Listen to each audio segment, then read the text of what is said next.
What's up, everyone? Welcome back to the Christian Kuntz Podcast. I'm here with my boys Tre and Jesse. We got Swing behind the boards, and we are joined by a very special guest, another Whippeal guy. I don't know if he even claims the Whippeal, though. Do you claim the Whippeal? I claim the Whippeal. All right, let's give it up for Joey Porter Jr.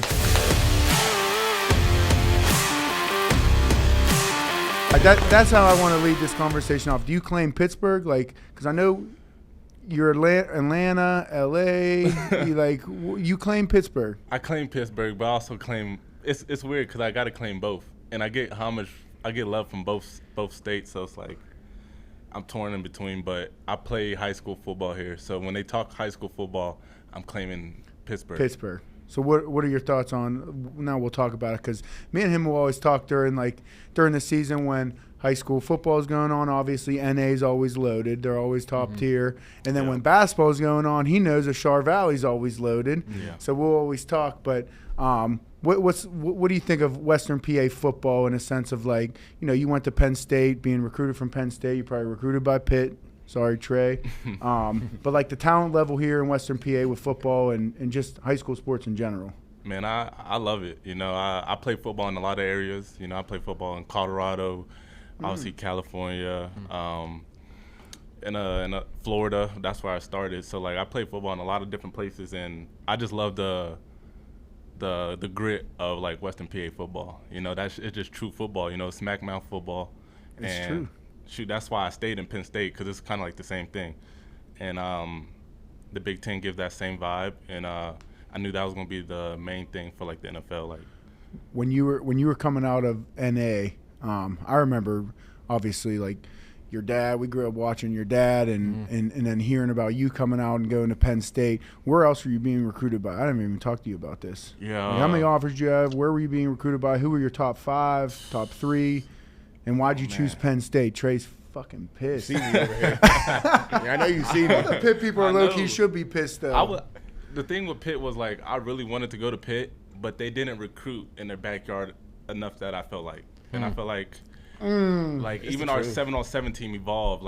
We had so many top guys. Even 4-1-2, they had so many top guys. And they just never really recruited out of that pool. So I was just if my guy's not going, I'm not going. Wow. So that's really what was going on with Pitt. But I had 25 offers, all for corner? Yeah. All for corner? I started as a wide receiver. Yeah, I knew that, but I switched to corner my junior year. I had no offers when I switched. And that's when I went to NA. And I just had one crazy year. I started doing 7-on-7 football. And just locking people down. And yeah. Did you switch because just you felt like you were better at corner, or was that a passion of yours? Did you switch for any particular reason? I wanted to go to O State so bad. That was my dream school. O State. You said that out loud. I did. I'm gonna be honest. I wanted to go to O State so bad, but I went to their camp as a wide receiver, and their DB coach at the time. I'm doing the drills. I'm doing everything. I'm 45 minutes into the camp. The DB coach was like, "Come here. Come with me. You're not a wide receiver. You're a DB. Come in the back room." Really? So he grabbed 5-6 guys. We're just doing drills in the indoor, and he was like, "Leave that wide receiver stuff alone. Be a DB, we're going to grab you." I'm like, all right, shoot. Switch to DB. Wow. And you never were working on backpedaling or anything that technique-wise for a corner? Nah. My close friend of mine, Sean McCaskill, his dad, he was a corners coach. And I just went to him every day, DC5. That's our little corner group that we had in Pittsburgh where all the top guys go there to train. And I was just training with him. And, yeah, offers started piling. Wow. That's crazy. Wow. So what year was that? You were a sophomore or junior? I was a junior when I went to North Allegheny. Okay, so you're sophomore, but I didn't play sophomore. I went middle of sophomore year. So you played 2 years of high school corner, some 7-on-7. Yep. How many years you do at Penn State? 4. Did all 4, so 6 years. So you really haven't even been playing your true position for more than 8 years. Yeah. Just an athlete, man. I switched over, but that's kind of crazy, bro. I'm not gonna lie. I mean, and I switched, and they still didn't give me an offer. So then that's when I was like, I'm going to Penn State. I gotta beat them. Didn't beat them, but I made my little plays here and there. But damn, I still don't like O State.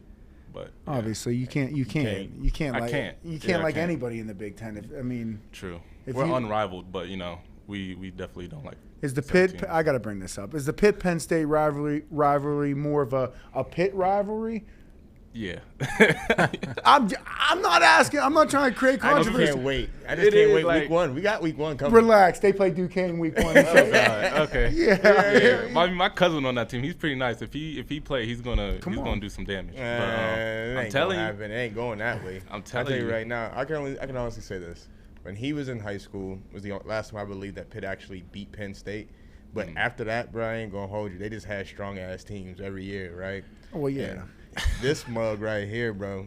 You don't realize how long his arms are until you're on the opposite side of the ball, bro. Like, he's like almost a yard and a half away from you, and he's still punching you in your lip. I hated that. I know. Like, hated that, bro. Like, when I tell you I hated that, because you can't gauge it. You know what I'm saying? So, they beat us, the last couple of games. I ain't going to act like, you know what I'm saying? I ain't going to act like we did shit. It is I got what a it funny is. Pitt story. It was, I think the last time Penn State played at Pitt, I went to the game, and I still was like, Pitt was my first real offer.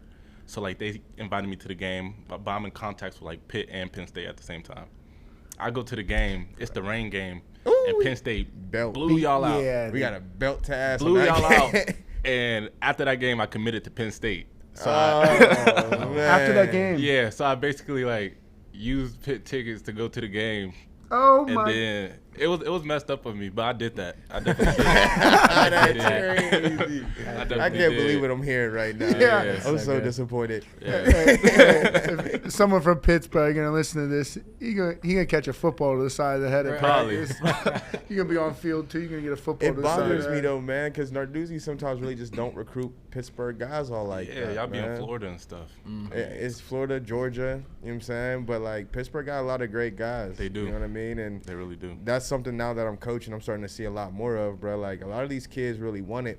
I think what sets us apart right now in the Whip U is that we really don't know much outside of just playing the game, right? Like watching film, the Yeah. actual techniques behind it. We just know how to be a dog. You know what Yeah. I mean? Yeah, so it's like just football. Yeah, so those kids sometimes get caught in behind. You know what I'm saying? And it's hard for them, but you're starting to see a transition for But like sure. as a local guy, and especially as a corner, like from Pittsburgh, why wouldn't you want to go to Pitt? Darrell Revis went to Pitt. Yeah. Yeah. I mean, what do we?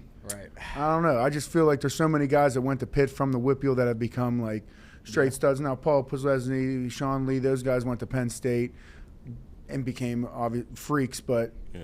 still, there's mad guys from Pitt. If you're playing football in Pittsburgh, you kind of want to. And Pitt has a strong pro tree. Like Yeah. Pitt's pro tree is crazy. Yeah. Yeah. So I mean, obviously Penn State, all the Big Ten schools have a. It was kind of like a different approach for me because, like, around that time, I was just probably like 4 or 5 years living in Pittsburgh again, fully. So like, I'm like not really thinking I'm a Pitt guy. Yeah. So it's like, you know, there was really no loyalty to go to Pitt unless like I said, if they really recruited in the backyard and got some of my friends and stuff to go. And your dad went to Colorado State. He did. Were they offered? They had to have offered you, right? They offered me late though. It was like they didn't think I was gonna be good. They regret that. Yeah, they didn't think I was gonna be good, so they offered me like when it was already too late. Would you have went to Colorado State if you got that offer If, early? if it was genuine, I probably would have definitely considered it more. I Yeah. probably wouldn't have went, but like I definitely would have sat there and thought about it. So, in your opinion, when did you become confident as a DB?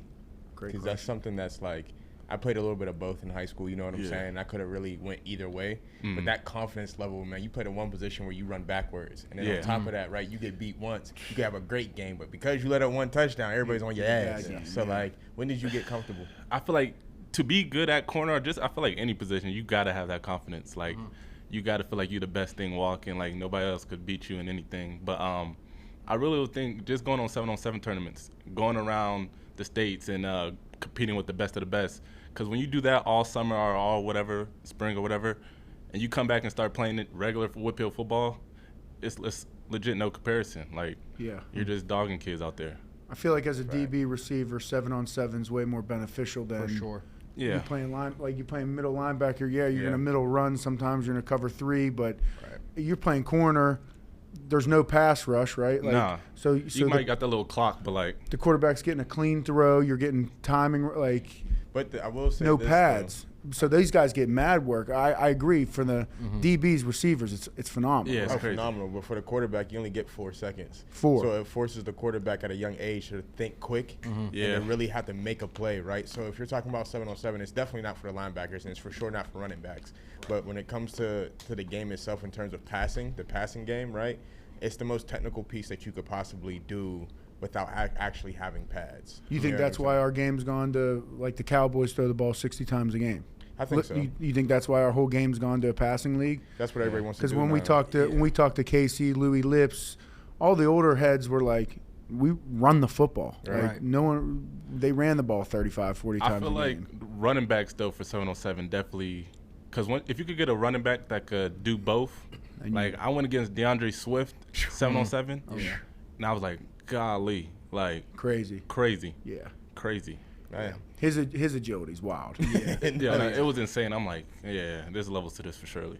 Yeah, and I think it's that pendulum effect where, obviously it was really run heavy and like no passing at one point. Now it's like very high volume of passes, but I think we're already kind of seeing the shift, especially with the slander that happened to the running backs with Saquon and Derrick Henry getting like super low contracts for what they're actually worth, but it's already switching back to the running backs getting paid, getting money, and then also our first round draft pick, it was to stop the run, because we struggle with some of the run, and I think it's just gonna, because now you got it's a lot of finesse in the league, so now you just give it to a guy like Derrick Henry and he's just gonna run over everybody. So I think it's gonna get more balanced, I think, but it's coming back. Too. Yeah, it's coming back because I feel like people saw, we saw Kansas City win 3 Super Bowls in 5 years, and then Philly kind of handed it to him this year, and they run the ball. And Philly was physical, dude. I don't know. I mean, no, they're definitely physical. Just from like the game film, the team meetings. Like obviously he's in way more film than I am off watching them, but they were physical, dude. Like up front, and they were noticeably like big. Yeah. Like their D line, I was like, holy shit. Oh, I definitely would agree. Bro, with their that. D line was warming up to 2 dudes from Georgia. Yeah, them dudes. Oh my gosh. And just Jalen Carter and who's the other guy? Davis, They got a I think. couple, actually. Davis. Davis Yeah. as well. Yeah, so like those two, Huge. I'm excited to see what our line looks like now. I mean, we drafted 2 D tackles and we got Cam and everybody else, and we still Adams, we got 78. That's his number. 70. The rookie. No, he's wearing 99. No, we got another guy that's massive. From Iowa? I think he is from Iowa. Is he wearing 78? I think so. Oh my God. He's a giant. He's big dude. Right. He's What's taller his than size? Dunbar. He's bigger than Dunbar. Our coach. Yeah. I think that's pronounced incorrect, but that's what it looks like though. Yeah, he's a big. How big is he? Yeah. Dog, he's big. I can't even put a height and weight to it. It just, he's probably 6'7", 340. something. Yeah. The friendly giant, huh? Yeah. Jesse's gonna look it up. Joe, I want to go into draft night. I know this might be a touchy subject, but if you think about it, you went in the first round because there were pick 32, but there wasn't a pick. Technically, but it didn't feel like that for surely. Yeah, walk us through that whole night. Like, what teams were you hearing from coming out, combine-wise? And then how did that all unfold? And I know that was a hard night for you. Yeah, definitely. I don't remember the exact teams really, but I probably had like 7-8 visits after. No, I didn't have. I had a local, so it didn't really count technically. Yeah. But I had like 7 visits, and all the teams, it was great interviews. They're all saying like, if you're here, if you're available, we're gonna get you. If you're not, the same thing they always say. So like, I go to the combine, and when you go to the combine, there's certain guys that they select that think that's gonna go early, and there's some guys that they think that's gonna go late. So you're doing different tasks throughout the event. Really? In the evening. Oh my God, I didn't know like that. you're doing commercials, and they were like, okay, he get a red sticker because he might go early. He get a blue sticker because he might go. So I'm doing all red sticker type things. Yeah. So I'm like, okay, the talks might be true. I might be, because the talk was, I might get picked from 7 to 15. That was my spot. Wow. 7 to 15. Damn. It started with the Raiders, and then I think it like ended with the Steelers or something like that. Wow. So everybody's like, yeah, if you're not even gonna be here, I don't know why you came to the visit. This, that, like they're just giving me that talk. So you're thinking that, yeah. Yeah, throughout the whole thing, I'm thinking that. I got my whole family. They're all out here. We rented out a venue, so they're all watching it from this venue, like 10 minutes away from the draft site. Because after the draft, I'm going back to party with them. Yeah. So got my whole family here. We're there. It's a good event. Everybody's suited up, and it's just the process. It start clicking down, the numbers start getting there. You're just sitting there waiting, and then with the draft, you got all the other families, and there's the phone, so you could see when people get the call. So you're just seeing people just get calls throughout and it just getting from a big crowd to a medium crowd to a small crowd, and now you're just a couple guys just looking at each other, seeing who's gonna get the call. Wow. And shoot, I ended up not getting that call, so it was. It's like it's not embarrassing. You were drafted, you know, in the NFL draft, you know, but you probably felt embarrassed, like. Yeah, I felt more like I was more pissed than anything. I was like, I wasted all this time for what? Like, I could have just been home. I couldn't have brought my whole family out here and paid for that whole damn venue and shit. So I'm like, God, like that was just a waste of time. I was like, get me to a flight to Pittsburgh immediately. So after round one ended, they didn't have the 32nd pick in the first round. It came in the second, so you had to wait a whole day. Yeah. Did you know that Steelers were going to take you with that pick? I didn't even know Steelers were next. That's how I was just so out of it. Like, I didn't even know they were the next pick. So you didn't till like the next day, like an hour or so before the draft. Wow. You would think you would have some like tell like, hey, we're gonna pick you with the first pick in the second draft. Like, go enjoy yourself tonight. No, they didn't tell us nothing, and I'm glad they didn't. You know, because I feel like I needed to feel all that. Yeah, you need to. Well, with that being your experience, and first of all, Yaya is 6'5", 317. So I think that's little guy, huh? Yeah, he's gonna be crazy. Yeah. But I just wanted to say real quick, I think this draft, and I think it's interesting too. We talk a lot about the NIL and the evolution of college.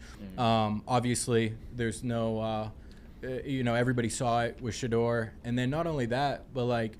Quinn Ewers going in the 7th round, and I think a lot of it the people were talking about was just because of the attention it's going to garner, maybe how some of and I don't know how true this is, but just from what you hear online, which take that with a grain of salt, but they think a lot of the impact was just, the kind of the reputation or, the attention that, these guys are getting, and for Shedeur to potentially go be a first round draft pick to go all the way down to the 5th, Quinn Ewers going in the 7th round. These guys were projected to be a lot higher, and I could only imagine. Like, thankfully, you went when you went, and that was probably stressful. But I could only imagine. Now, granted, people could use the the Band-Aid of like, oh, well, look at his dad, his life is great. These guys, but it's not. It's still gotta be tough. And then on top of that, you get those prank calls, all the prank calls that happen. So like.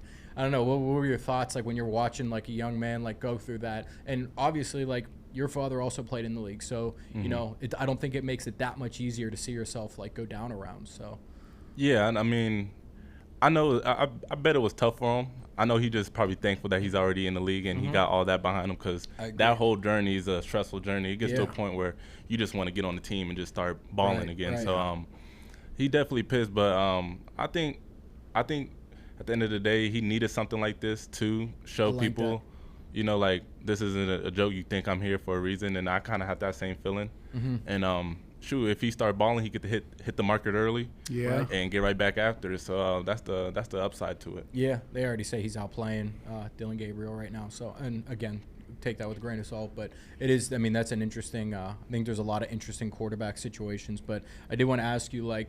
With your father obviously playing in the league, you growing up in that, did you see yourself getting advantages from that, like a very young age? Like, who were some of your mentors? And then also, like, what's the downside of having like a father that was also like a baller? Like, he wasn't just like a guy on the roster. Like, he's a baller. So I'm sure that comes with downside, meaning like from the media or maybe pressure. Yeah, the pressure that's got to be immense. So, man, it was wild because it was definitely a lot of advantages, but it was tough as a kid because you're in a position where you have somebody that done it at a high level, and there's an expectation there, right? And growing up, it was hard dealing with that pressure, But my dad sat me down. I think I was like 12, 13 years old, and he sat me down and was like, "We're always gonna get compared. You're a junior." And you play football, just the comparison you're going to get, but just know that it's never who was better at it between us, me and you. Like, we're never going to compare each other, how one another did, So just every time you're out there, just ball for you, Yeah. your family, and everything like that. And that's all that we care about. Like, you're good. So after when you had that talk with me, I really didn't care what the outside noise had to say or what their opinions was, because I'm like, I'm doing what I love. My family loved what I'm doing, and they're proud of me. So that's all that really matters. So, and to have that like, I was in a position where I didn't need to play football. Like, some people are in a position where they need to play football to better their situation for their family and everything like that. I was in a position where I really didn't need to. So people used to always try to question my hunger, my fight for the game. And I felt like that was really my biggest chip to prove people, like, I don't need to do this. I want to do this. I love the game, and I'm going to show you why I love the game. So I feel like going through that throughout my life was probably my biggest, like, thing I gained from everything. Yeah, and I know we talked. Tre was on me earlier, but I know we talked about your dad. Give me like one story that resonates with you that people have told you about your dad. Obviously, they shot me in Denver. That one comes right to mind. The fight with Willie Green, the Cleveland game comes to mind. But give me something that you remember, like, being told young that now you're looking at and you're like, damn, my dad was a wild horse rider. Like, he was wild. Probably. He probably gonna be mad I said this. I don't know.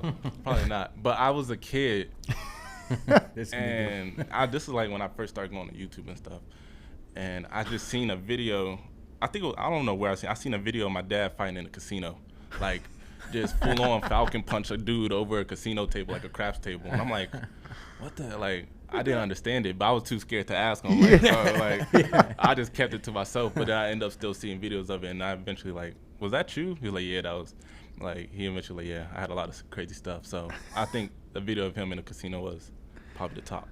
That's so funny. It's crazy to watch you in his relationship, because to watch what he did on the field in comparison to how he talks to you, he's so calm around you. You know what I'm saying? Like, and even that conversation that he was having with you, I think it was all over the internet, after you didn't go in the first round and you and him were just having a man-to-man conversation. Having a mentor like that for the game that you love, bro. Like, talk about the importance of that, man. Because I think right now a lot of people don't understand the importance of having mentorship and goals that you really have set out for yourself. So you got the number one mentor to have in that situation. So Definitely. talk about that. That dude's still in the weight room. He had like surgery. He's in the weight. Yeah. PZ Senior's in the weight room. This off season. I'm dead ass. We're in there and he's doing pull ups. He's push ups. He just had like surgery. He's in there. Wow. Lifting. Yeah. Just letting y'all Talking know. shit to people in there. He's something else for surely. But I still got it, young buck. that's he's gonna push me. That's my guy. That, like, he knows what I need to get to the next level, and he knows what my ticker. So, like, he knows how to push me. So just him being in the weight room with me this off season was just like, it was crazy. But him as a mentor, it's definitely growing pains. Like, it was never as peaceful and calm as it was growing up. As a kid, you want to bump your own head, and go through your own mistakes, and you never really want to listen to your parents as much. Right. And then, so we definitely had that through our my football career, but it got to the time where, like, he understood me and I understood him, and it was better, At a young age, he used to always just sit by the fence. He's that dad that just sit by the fence and he just yelling the whole time. And then there was one year he was a fence watcher, and then they gave him a coaching job, and then he was my coach. And I hated that. Like, I wanted to quit football because, like, I couldn't lose at nothing. Like, he was on me, practice, football games, grabbing my face mask. Like, he's that type of guy. So I'm just like, I hated that. But it ended up getting better, I feel like that really helped me grow as a player. Yeah, it worked. That gotta help you. He's been at the highest level. And then he's pushing you. Yeah, it was probably annoying as hell at the time. Like, you probably I gotta get my dad away from me. Yeah. But yes. I was just gonna say, you just have the wildest Pittsburgh story. You're not like you said, you're half Pittsburgh, but you're half everywhere else, right? Yeah. But then one of your close friends, Dino Tomlin, and then you play for the Steelers, which is under Mike Tomlin. So you know Unc for a while now. Yeah. And then your dad played under Unc. So you're in a weird, like, Family Matters situation. Yeah, but he don't get treated like family. He actually gets treated like family because he gets treated probably like worse. Probably Like worse. And that's what I was going to ask. yeah, Like, he gets it worse than anybody. Yeah, it's crazy because He's that close with them. the first time I met Dino and Coach Tomlin was in Sacramento. Me and Dino was in the Junior Olympics, and we raced against each other in the 200 and the 400. I think it was like 2012, and he beat me in a 200. I beat him in a 400. My dad and him was betting on that, whatever. That's funny.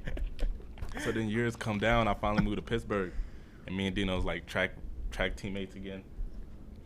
And we became close friends, me, Dino, and Mason. And I used to always go over to Coach Tomlin's house, like just chill with the family and stuff like that. So it was definitely crazy for him because I never really seen him as like a coach like that growing up. I'm like, yeah, that's like, yeah, it's nothing really. You know, me and Dino went to school together, so just like we were doing all these things together. And I was just seeing him on a regular basis. So it was crazy from seeing him like that, and then getting that call from him, like, okay, yeah, you're on the squad now. Because I was always around the mix. Like my dad coached there for a little bit, so I'm in the locker room. Yeah, I'm doing drills with AB and stuff during training camp. Yeah, I've seen that. Like it was crazy. So just to get that flip and thinking that he would change throughout that process, and he doesn't, and it's the same guy. He just probably a little bit more annoying because he know me now, but like it's just the same dude, and he's on me every day. So it's a crazy story, but I'm glad to be a part of it. Do you have any? Just real quick while you're on this, do you have any crazy stories from as you were a kid watching the locker room? Like, there's got to be a moment where you're seeing it. Like, these are grown ass, wow men out here. Like, is there anything that you saw that you're like, damn, I don't even know if football is my thing? Like, anything crazy? No, I just remember like it was actually pretty cool because around that time I was coming around Juju Smith-Schuster. He was a rookie and stuff. And he wasn't too far off from my age. Like, he was probably like 3 years maybe older than me. 3 or 4 years older than me. So, like, I was really hanging around him. Like, I would just be chilling with him. He would just take me under his wing and do certain stuff. I was a DB at that time, so I used to always ask him for one-on-ones. And he'd be like, no, you're too young. Like, he would never give me the one-on-one. So it was a crazy full circle when I'm now playing for the Steelers, and he was on the Patriots. And we're at home, and I'm like, I told him, like, I could finally get my one-on-ones now. Yeah, that's hard. Like, you got to line it up with me now. So that was just like a cool little moment. So yeah, that's dope. How does your mom kind of fit into all this with the football family? Your dad, you, like, how does she fit into all this? Like, she knows the deal. She knows the business. Obviously, she's been in it. Like, you play shitty, you're gonna be miserable that week. Yeah, like she understands it to the T.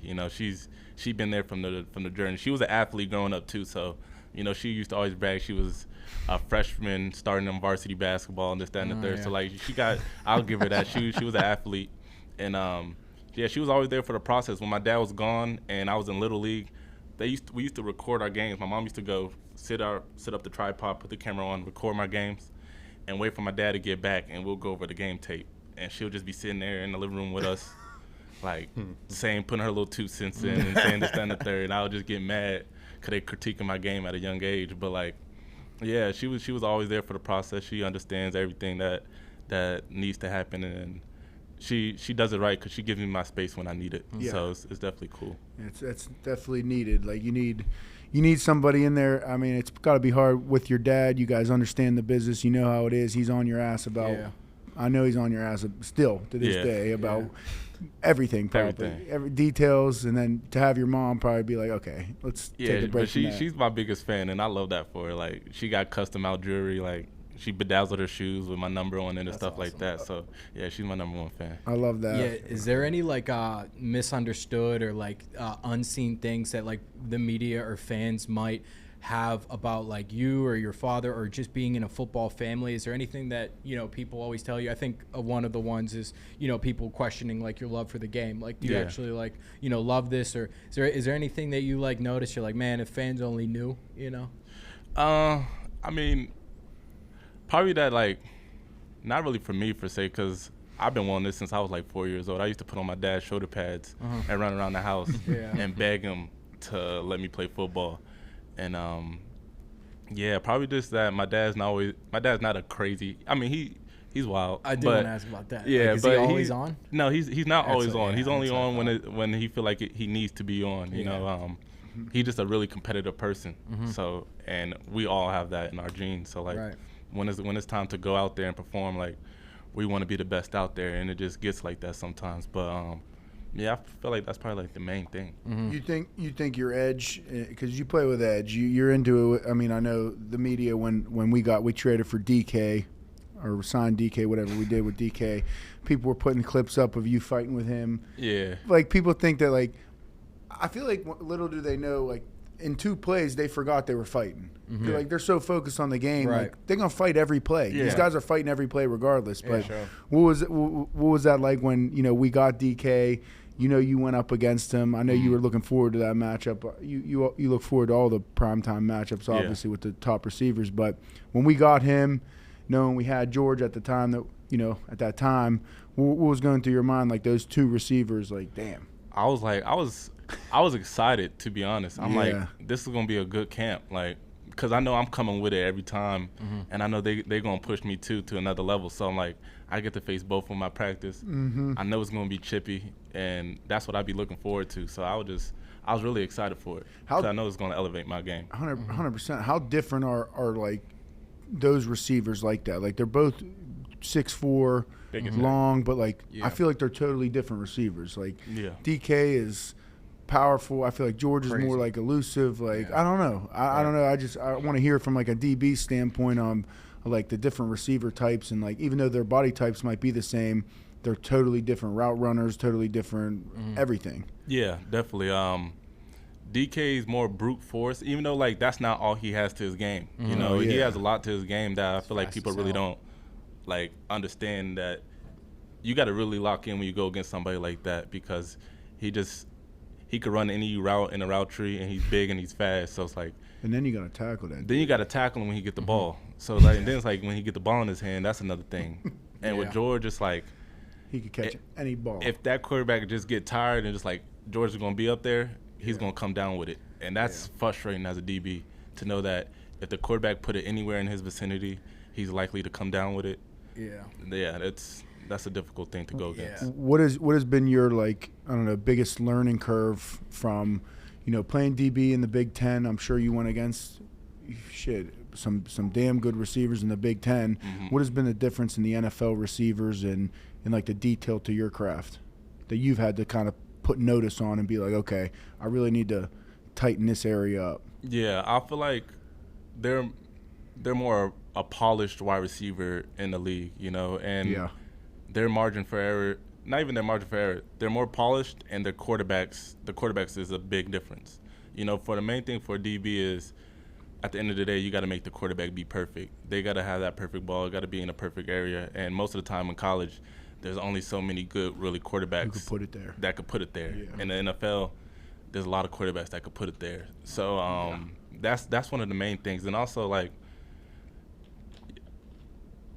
the rules are different, Damn right. The rules are definitely different. So no contact after 5. So that's probably like one of the biggest things. No contact after 5, and also realizing it's an offensive league. Like, they're going to get off on certain things. Yeah. And that'd be my biggest thing that frustrates me the most about that. It'd be that a wide receiver could legit push off and extend fully and get away with it if we can't tug. And I go to a ref every time. I'm like, how can they get away with that? And they always tell me if he doesn't fully extend his arm. So I'm like, he could go like this, but it's not fully extended. But that's the difference. That's the difference maker. How can you see that 40 yards behind me? I'm probably gonna get fined for this, but like, that just confuses me. I feel like we should have more refs on the field that could watch, because the refs on the line of scrimmage, they're not watching you guys. It's the refs behind you. They're watching the D line and O line. So you only got 2 set of refs that's really watching what's going on, and they really can't see everybody moving. So I'm like, get more refs out there, make it more fair for the guys. But it's offensive league, and they got to run up the scores somehow. Yeah. They want the points. They want the splash plays. Yeah. But it's definitely something I feel like I need to work on. So like, I'm gonna get better at that. Yeah. All right, you just retracted your fine. Yeah. you just took accountability. Sure. They're not gonna fine you there. I wanted to ask you also about some things that you got going on outside of playing football, right? Because everybody's a football player, but we're also human, right? So like, I know your family has a cool foundation for your sister, as well as has a lot of other things going on. So talk a little bit into what you got going on and what your family got going on. Yeah. So my older sister, I have 2 older sisters. My second older sister Jasmine Nyree Porter. She's special needs. She's nonverbal, and at a young age, she used to always get kicked out of schools and stuff like that because they didn't really know how to watch her and stuff. So my mom ended up stepping in and making her own school in Bakersfield, California, for special need kids, and it started to grow. And she made like a couple schools in California. I think she has 2 schools in California for special need kids. And then when we moved to Pittsburgh, she opened up a university pretty much just for kids 21 and up and older, just for like when parents are getting to that old age where they can't take care of their children anymore, that you could send them to the school and they will be looked after. We're in the process of making where they could stay there over time. We have Giant Eagle sponsored us, and we're also again trying to get sponsored by UPMC for the hospital stuff, for like pills and medication and stuff, so they can be fully taken care of after.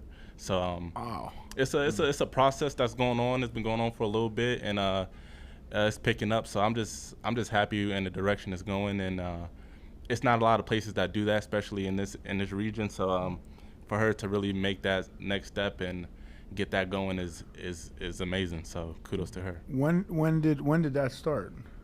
Oh man, this probably started 2005, 2004. Oh, so it's up and going. Like yeah. I've been in it. Like I've seen it. It's like an old Catholic school, I believe. It's an old Catholic school in Sheridan. Yo, I'm telling you, for everything that they're doing in there, from the different types of rooms, the reading, and everything that they got going on, it's a really cool building, yo.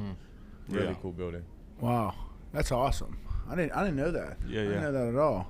And then you got your youth camp coming up. Yep, I have my first youth. Well, I have a golf outing with my pops. Yep. I'm going to that. I'm blanking on the date, but June 2nd. June 2nd, yeah. I got that in my calendar. June 2nd. I'll be there. See, I'm not really into golf like that. I try, but like that's too many holes. I could probably do half of that. So, like I get bored. So I'm nice at Topgolf though. But I got the golf tournament June 2nd, and then I have my first youth camp June 21st. So if you guys free to pull up, for surely, come help support the kids and everything. Just give back. And where's the camp at? It's gonna be in Sheridan Park. Yeah. June 21st. Yes, sir. Make a move. All right. Yeah. Do you feel like, especially with maybe how your life was structured, where the exposure to football and being around professionals, like the impact it had on you as a kid growing up? Do you feel like that's a passion of yours on outside of football, like wanting to just be able to mentor and kind of just guide some of these kids that, whether you're like kind of on the fence about playing a sport or you're like super like in love with the sport, and having that mentor, like, is that something that you're like, I saw what it did for me in my life, and being around that, I'd love to bring that to other kids and just give them the chance, or even open up that door? Is that something that you feel close to? Yeah, definitely. I feel like if you know the game, you might as well teach the game. Right. And I try to teach as much as possible, just to even my friends, my cousins, and whoever really wants help, I'm willing to always help. And I feel like that's just gonna push with everything that I've done and everything that my dad's done, and just keep pushing that blueprint out. And I try to do it as much as possible. Yeah.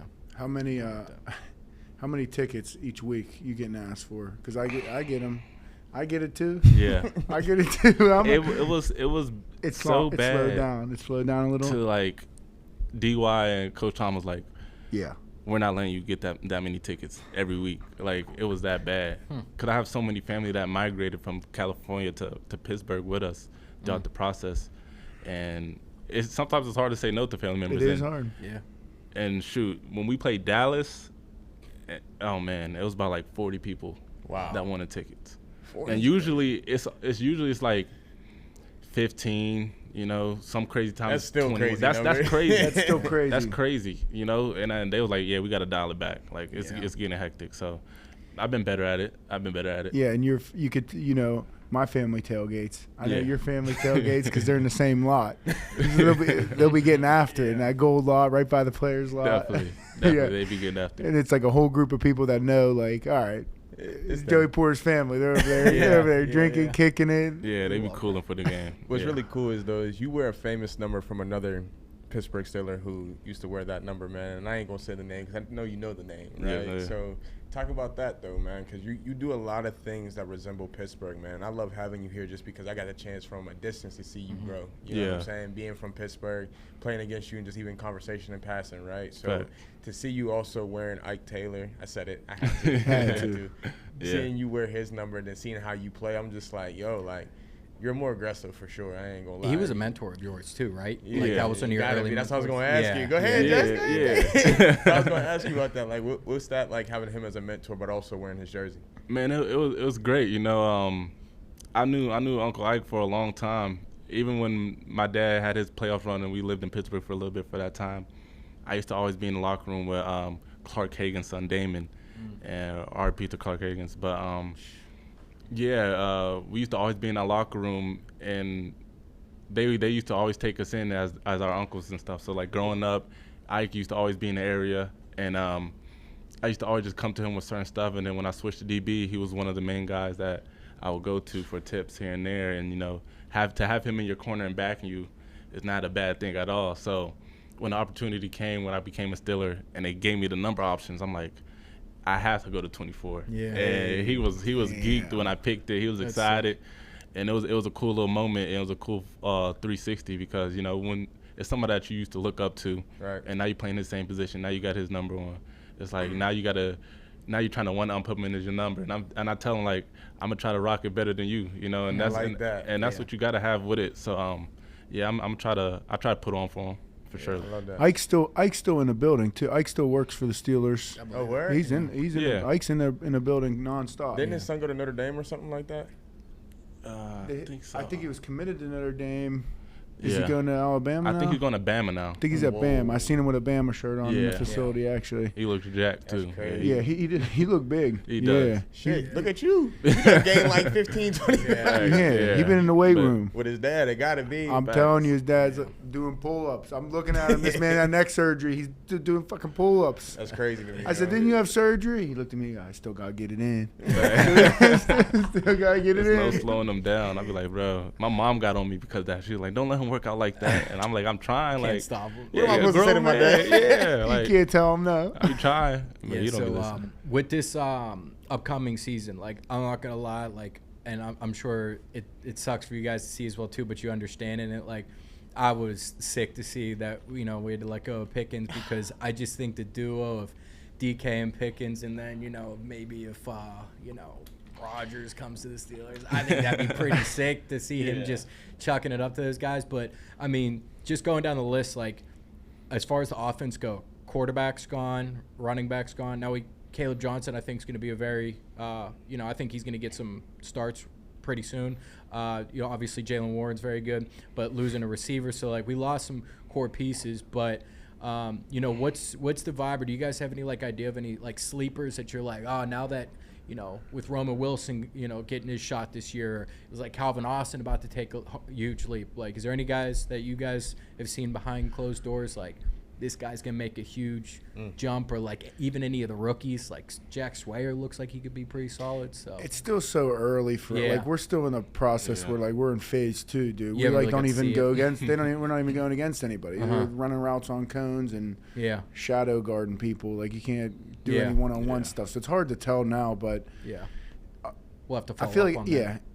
all these guys, every guy that comes in the building, like that they have signed or they drafted, like they could play ball. I don't care what they look like. You never assume anything because when they hit the field, it'll be the least assuming dude out there that you're like, whoa, damn. But you mentioned phase 2. Like, what is this current time period for you like though? Like, is there like certain phases of OTAs? Like, what's going on right now? Yeah, there's rules. Like phase 1 is obviously like before the draft, and it's just like you're allowed in the building.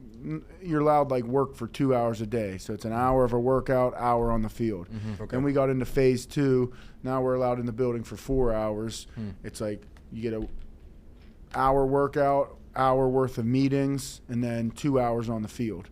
And coaches are allowed to come on the field, but there's like no one-on-ones, no competition until not next week, but the week after that. We're allowed to like start OTAs officially, and then you're allowed to start competing, running team on team. running live stuff. It's just all CBA. Like, Yeah. I'm not gonna lie. It's just like it's kind of Boring. You yeah, guys boring. itching though? Like, is this with that new regimen? You guys are itching to get. Yeah, in and we're stuff? there. You like Yeah. we're so used to. I feel like you're so used to being in that place and like flipping your switch to like compete and Right. and like I don't know. Like for me, I feel like when it's punt day or field goal, like I'm trying to be as locked in as possible. It's like at work. Like it's like a Right, fucking for job sure. interview every Yeah, day. Like yeah. it's not. And then this period's more of like a acclimation period where the rookies are there. They really don't know the drills. They don't know how to practice, how pros practice. It's just different. Like college is so different. Like, and guys come from all over the place. Like all D3 schools, fucking SEC schools, Big Ten, where they're from, and it's just different. And it's just like an acclimation period. It's kind of boring, but it is good for like team bonding and like getting to know your guys. And then coaches get to get eyes on certain people and be like, okay, this guy could potentially do this, X, Y, Z, whatever. So correct me if I'm wrong, and I want both of your opinions on this. I think high school football is for development in terms of like physical development on how to do certain things, right? And I think college is more so film development and technique development. Then when you get to the NFL, you're supposed to know what you're doing. That was something that I was told to me, but I kind of wanted to hear your opinion on that. Yeah, Because I heard like high school development in terms of technique, like you're not really getting technique developed in college, nor are you really getting it in the NFL. Like they give you little pointers, but it really depends on who you go to. Yeah. Right. And like, Yes. and that's where I feel like that's one of the big things for like athletes for that next step is pick your school wisely. Don't chase logos. And that was like one of the main things. My coach Sean told me at a young age, like, don't chase logos because that'll get you in a bad position. So I feel like it's definitely for coaches. Yeah, I agree with that. Go to a place where you're gonna get coached, Right. and coached well. Not chasing logos. I never heard that, but that's good. That's so true. You go to a place like you could go. I'm just hypothetically speaking. You could go to a place like I don't know, Oklahoma, we'll say, and they might have a rap for having a bad linebacker coach, but you're stuck on going to Oklahoma because of the name, and then. You get screwed, and then the next thing you know, you're in the portal, and then you get deemed as a portal transfer. You transfer 3 times, and you don't think NFL teams look at that? Like, they know what guys have stayed loyal. They know what guys have – they know that shit. Like, they don't want a guy to transfer. I got out of that sticky area with the NIL and everything. That was like my last year was the first year of it, so it really didn't blow up to like how it was. So you didn't get paid that well? No, I didn't, and I was kind of mad about that. Yeah, you would have got paid. Yeah, I would have got Me paid. too, I would've- buddy. man, Me too. I would have got something. You So would've got like, paid. bruh. So I was like I was on my way out when everything started rolling in. So, but yeah, it's hectic now. Like, it's not even really college football anymore. It's crazy. Yeah. Yeah, they like got. amateur I football just sat and had lunch with a couple of the rookies today after our workout. Even they're like the NIL stuff's crazy. Like the checks that some of the guys are getting, like they get 4 installment payments. They're telling me. I'm like, well, does that have to cover your like books, your? No. They're like, no, we get another stipend that Yeah. covers that. I'm Yeah. like, so you're just getting a free $500,000 check? And It's just the wild. kids be 19, 8, like Getting $1 million. getting paid more than your coach. Some of them kids not listening to them coaches, Yeah. and it gets hectic like that. And I feel like Now that's you what the turning point was. Yeah, you see guys turning down NIL money that's bigger than what their rookie contract will be in the league. So it's Yeah. like, and I think with this being like the first year of kind of seeing that, I'm wondering if the NFL is trying to get ahead of that and maybe apply pressure to the colleges to get this under wraps, like with unfortunately making an example of Shador or Ewers or and I'm sure other guys had like similar drops in their stock because of some NIL or some maybe like bad reputations with that. So I'm interested to see how much this changes, and lucky for the guys that got it while it was hot and new, because you're getting life-changing money in college. But I do think that that's going to get under wraps, especially with like the NFL being like, hey, this guy coming out here making all this money, being on social media all crazy, like, we'll draft him 7th round, or he'll go undrafted. Like, we don't care how good he is. So. There was a myth out there that Ryan Williams from Alabama got offered from Texas $205 Yeah, million I to go seen to that. Texas. Yeah. How much? $205 No. million. Yeah, it was a That's- joke. come on. Like, It was a joke. Yeah, You know but people what I'm probably saying? believed it. But like that's They definitely in the millions with some kids. Like, Yeah. yeah, for I sure. know Jeremiah Smith wanted to leave, the wide receiver from O State. Yeah. he's getting paid something crazy. I heard he's making like $4 million. Yeah, this year. I heard making like $4 million. You gotta be like nowadays. You gotta pay them that much just to keep them. That is crazy. Yeah. Yeah, they're gonna start. Each team. North Carolina already started. Belichick already started. They brought in a GM. I'm sure Penn State probably has a GM. Yeah, probably. Like Pitt has like a GM now that handles contracts and. That's just crazy. Like it's just gonna be different. They're gonna put. Director role now. Yeah, they're gonna have to put a salary cap on college football. Yeah. We talk about it often, but I wonder how it's gonna work because I already know I'm not as well versed in college, but the quarterback, what he was for the Tennessee Volunteers. Are you talking about Nico? Yeah. So like that's like been a huge. Yeah, I saw that. Like with him leaving, and then now you have.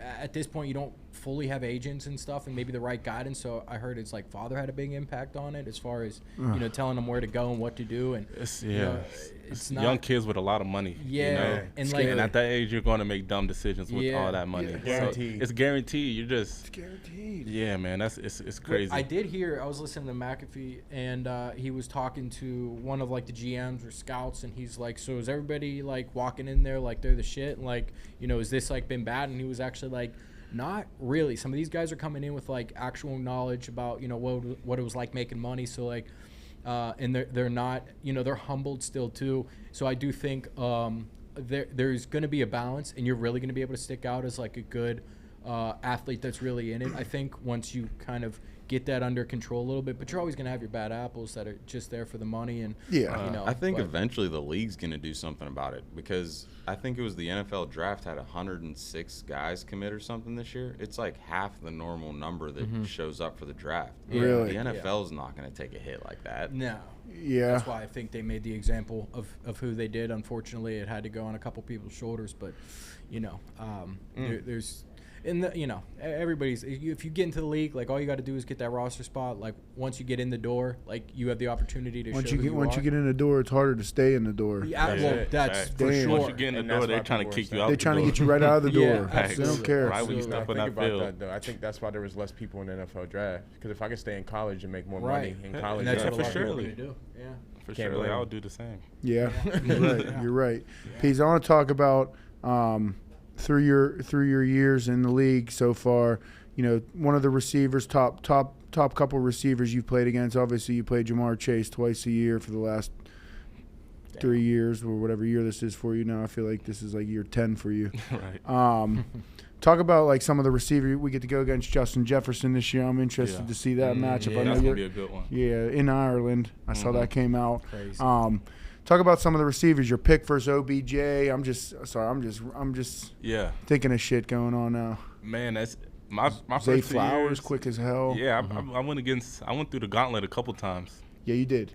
And man, I was excited for every battle. There was a lot of good guys I went against, but man, I don't even know. Was that cool going against OBJ? Like just because we kind of grew up watching. You grew up watching OBJ. Like before high school games, I'm watching his highlights before I get off the bus, like just to get some inspiration. Yeah. So like to be in that moment, and I called the moment out in my head before it happened. Just 'cause I'm like, I'm a rookie. I'm lined up against OBJ backside. Yeah. By yourself. They're going to throw a fade. I watched this too many times on this highlight tape. Like they're gonna try me. So like I was just overly ready for it. So yeah, to be in that moment, it was cool.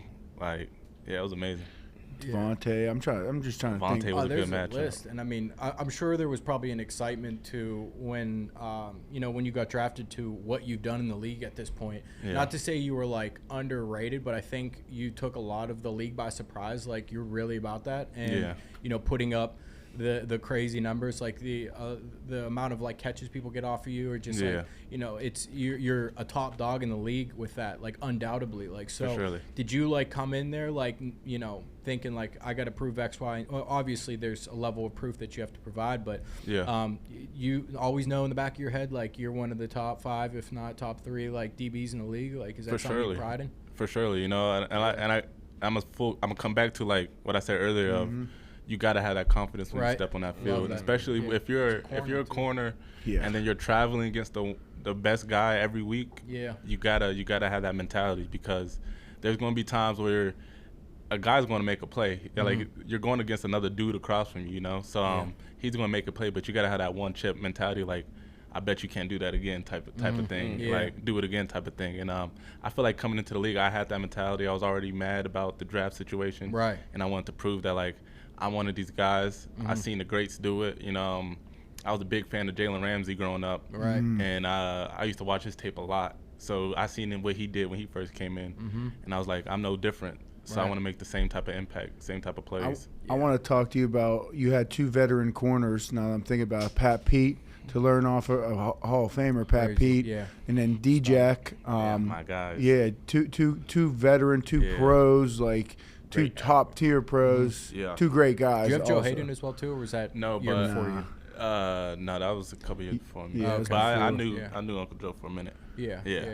But what was that like, just having Pat Pete there for your first year, then D-Jack and Man, it was Mink? It was crazy because these are dudes that I watched on YouTube growing up, like fans of. Like, I would get their jersey if I really could. So like the fact that I was like, my roommate, not my roommate, but my locker roommate is Patrick Peterson. Yeah. I'm doing drills with him. Like, he's coaching me up through the games, giving me tips. I have his number. I could call him whenever. That's like sick. It was crazy because my dad played for the Cardinals his rookie year, Patrick Peterson rookie year. I was at the game. I was at both games where he took back a punt, and I think he took back 2 punts his rookie year for the game winner. I think he did something crazy like that both back-to-back years. And I was like, I was just so like, who's that? And then after that, like, I became a big fan of him. So like, I told him that story and everything. So to have him on the squad and teach me everything my rookie year, then to have D-Jack, another savvy vet that's been in it that I watched at LSU, like, to have him was an unreal moment. Like, he's a great guy to have around. He's a cool dude. So like, to have him mentor me my second year is pretty cool. Yeah, that's big time. I feel like I get asked this sometimes. I feel like you probably get asked this a ton, but people always be like, who's the best you've ever gone against? And like, dude, I'm on punt and field goal, so like, they ain't putting like TJ Watt out at punt to rush. So like, it's tough for me to say who the best for me to go against is. But like, you're playing against and playing next to people that like, you legitimately you wanted their jersey. You grew up watching, so that hits a little bit different than than like going up against one of the special teamers. But the special teamers still. You go against hey, Joey's on special. Joey plays special teams. They on his ass on special teams. You a jammer? Danny Smith be on his ass. Oh man, that thing is no joke. Yeah, they're tired too.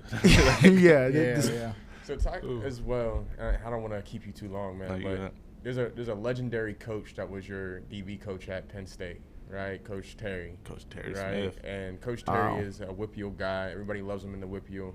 They made new rules because of him in the WPIAL. Still mad about it because like kids are getting punished for no reason. But like recruiting rules. Oh my goodness. Yeah, bro. he was recruiting his ass off there. Hey, that's why he's at Penn State now. You know what I'm saying? But that's like, his area. He's a great coach, man. He's also a technical coach. Like, if you watch all his DBs coming out, like, they're always in the top 15, top 20 as well. Yeah. You know what I mean? So talk about Coach Terry, because I really want to know what kind of guy he is as a coach. Man, he's just a great dude overall. He really helped me become a man throughout my journey at Penn State. Wow. And we had a lot of ups and downs. Like, I did not like Coach Terry Smith, when I first came in. Like, he would make it, like, he was just so physical and so on you about, like, every little detail, and he just wanted you to be perfect and understand, like, the message he was getting across. And at a young age, I didn't really get the message. And as a freshman, you do a lot of dumb stuff, and I was doing a lot of dumb things. Like, I would get in trouble for off the field stuff, but not on the field stuff. Like, on the field, I'm killing it. And I'm coming to him like, why am I not starting? And he just always hit me like, if we can't trust you off the field, how can we trust you on the field? Type. And I just like, I still didn't get it. Like, I'm like, nah, I don't get it. But I ended up really understanding what he meant. And after I really sat down with him and had to talk, our relationship grew. And he did such a great job of getting a room together and building a room, a bond that where we all still talk to this day. Wow. And cool. Just connected with everybody. And he pushed out a lot of great talent throughout those years I was up there at Penn State. And he's doing a great job up there. I love him to death. So he definitely was a great mentor to me. That's cool. Terry Smith. He was Gateway. Yeah. He had like Cam Sadler. I remember some of these names. Dorian Bell. Yeah, they had some killer teams at Gateway. Yeah, sure. In the day. And Terry Smith was he went right from Gateway to Penn State. I believe so. Okay. Was he wasn't a receiver coach, was he? I think he was like a players ops coach Player at the ops. time. I believe. I'm not See, sure. Don't quote me Penn on State hits the Whippeal. They even hit the Whippeal coaches. They got Pelko up there too now. that. Hey man, call Tre. I'm looking for a job. Trying to be a You're receiver crazy. coach. You're Trying to be a crazy. receiver coach somewhere. All right, I got one more question because I know this is a big thing in Pittsburgh, PA. Tackling. Talk about tackling. Talk about the importance of tackling as a corner in the AFC North. Yeah, Like, that's business. for surely. Like, talk about fucking Derrick Henry, the backs you got to go against, and how important it is because I don't feel like people understand that, offenses are trying to get to a corner. Yeah. Like, that's just, I'm Without sorry. a doubt. I'm No, for surely. real. And especially in our division, it's they're going to try to find a weak link. And if you turn it on tackles, they're going at you the whole game. Yeah. And that's the game plan. And that's just what it is in the North. So, like, that's what I always say about why I love Pittsburgh football is because it taught you that throughout high school. Like, we're running the ball. Yeah. Like, we don't care if you can stop it or not. We're going to run this football. And I felt like that was the same case at Big Ten football. We're running the ball regardless. Like Yeah. Michigan, all these other teams that we're facing, we're toting the rock. So going to the North, it's pretty much the same thing, And they're not letting nothing slide. Like, if you're not making those tackles or if you're not willing to put your body in there, you're not going to be on the field. And I had to learn that my rookie year, especially just from my dad. Like, my dad would be like, bro, what are you doing? Like, like, come on. Like, so, like, I had to go through my learning stages of that myself my rookie year. And after that, I mean, it's been smooth, but it's definitely something that is in the North for sure. Resonates here, in the North. Yeah. Was there one specific play or moment or back that you remember? You're like, fuck, he got me, or he ran me over, or damn, he shook me. No, it wasn't even a back. It was. Don't tell me it's a tight end. No, it was a wide receiver. It was Puka. Puka got me one time. In LA, we played. In LA, my rookie year.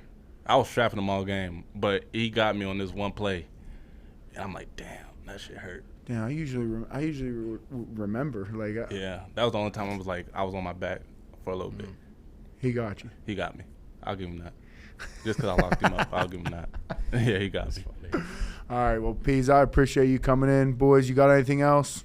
You good? Yeah, Good over here. we're wrapped up. Jess, I know you're itching. I have more, but yeah, This this leg shaking over I here. know, Yeah. just, gotta just like what that. like, share, subscribe, retweet, repost, whatever the hell we do, you kids do. You take the dance. Yeah. Bang! Yeah. Hey. Bang!